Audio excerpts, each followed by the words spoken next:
Benim. İyiyim, sen ne yapıyorsun? Alo.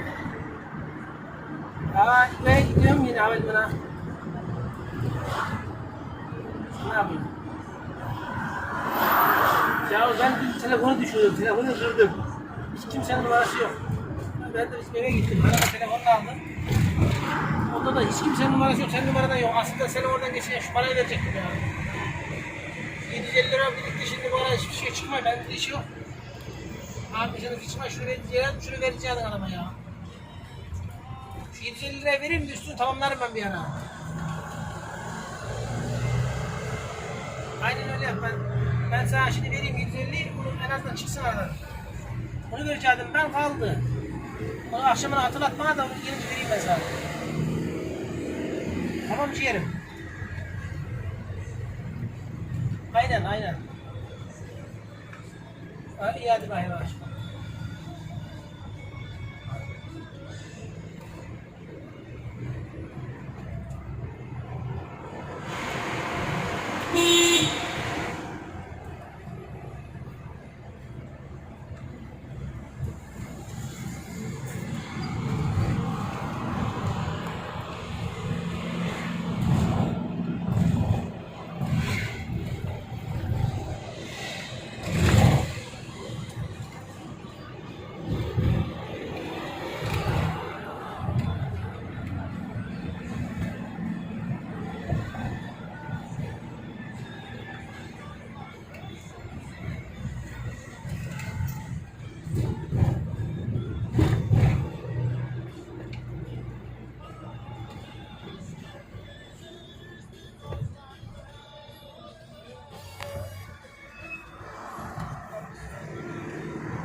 Manchester, very beautiful.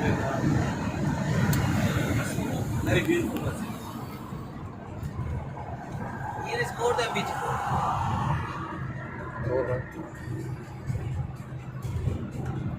Somebody is dead. When I dead, he live. Graveyard. Yeah. Makbara. Silent city. Yeah.